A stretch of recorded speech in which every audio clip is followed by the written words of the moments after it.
السلام علیکم فرینڈ، آپ دیکھ رہے ہیں ATV2۔ آج کی اس لیٹسٹ ویڈیو میں ہم آپ کو بتائیں گے کہ اگر آپ کے جسم پر تل کا نشان ہے تو اس کا کیا مطلب ہے۔ جسم پر تل کے نشان کا کیا مطلب ہوتا ہے؟ بعض لوگوں کے نزدیک یہ تل کا نشان بس ایک ایسا ہی نشان ہوتا ہے، بھورے کلر کا نشان سمجھا جاتا ہے، لیکن ماہرین کا کہنا ہے کہ وہ جو تل ہوتا ہے جسم پر، محض ایک سیاہ یا بھورے نشان کے سوا اس میں انسان کی قسمت اور شخصیت کے بارے میں بہت کچھ جانا جاتا ہے۔ دوستو، اگر آپ ہمارے چینل پر نیو ہیں تو جلدی سے ہمارے چینل کو سبسکرائب کریں، ساتھ لگے بیل کے بٹن کو پریس کریں تاکہ ہماری آنے والی ہر لیٹسٹ ویڈیو آپ تک بآسانی پہنچ سکے۔ دوستو، موضوع کی جانب بڑھتے ہیں۔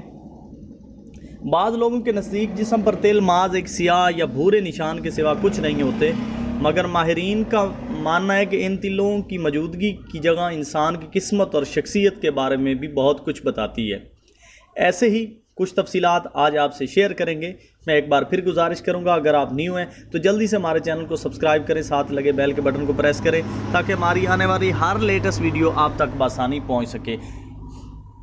جس شخص کی پیشانی پر تل ہو وہ بہت عقل مند ہوتا ہے۔ ایسے لوگ بہت متحرک اور جفا کش ہوتے ہیں۔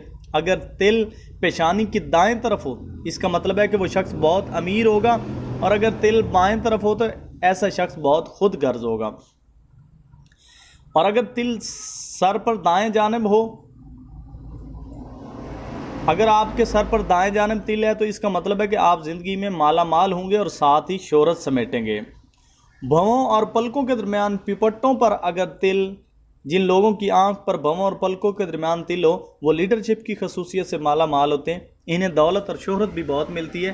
اگر تل دائیں آنکھ پر ہو تو ایسا شخص بہت زیادہ کامیابیاں سمیٹتا ہے، اس کی شادی بہت کامیاب رہتی ہے اور اس کے بچے بہت صحت مند ہوتے ہیں۔ اور اگر تل بائیں آنکھ پر ہے تو ایسا شخص بزدل ہوگا اور اس کے نشے وغیرہ کی لت میں پڑنے کے امکانات بھی زیادہ ہوں گے، اس کے بچے بھی بہت کم ہوں گے اور اسے نوکری یا کاروباری مشکلات کا سامنا بھی کرنا پڑ سکتا ہے۔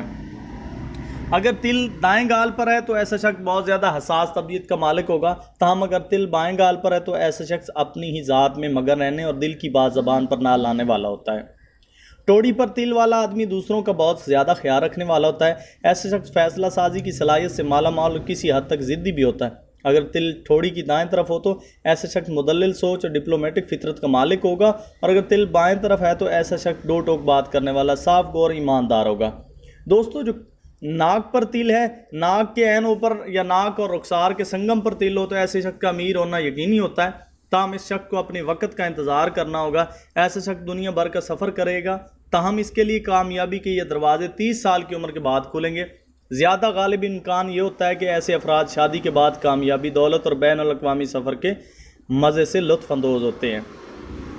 دوستو، اگر ہونٹ پر تل ہو تو خوبصورتی کو چار چاند لگاتا ہے، تاہم ماہرین کے مطابق جس شخص کے ہونٹ پر تل ہو اسے ہمیشہ زندگی میں آگے بڑھتے رہنے کی ترغیب ملتی رہتی ہے۔ اگر تل اوپری ہونٹ کے دائیں یا بائیں طرف ہو تو ایسا شخص بہت خوش خوراک اور زندگی میں عمدگی پسند ہوتا ہے، اور اگر تل نچلے ہونٹ پر ہوتا ہے ایسا شخص اپنی ڈائٹ کا بہت خیال رکھنے والا ہوتا ہے۔ ایسے افراد کو صحت کے مسائل لاحق ہونے کا خطرہ بھی ہوتا ہے، شاید اس لیے وہ اپنی ڈائٹ کا زیادہ خیال رکھتے ہیں۔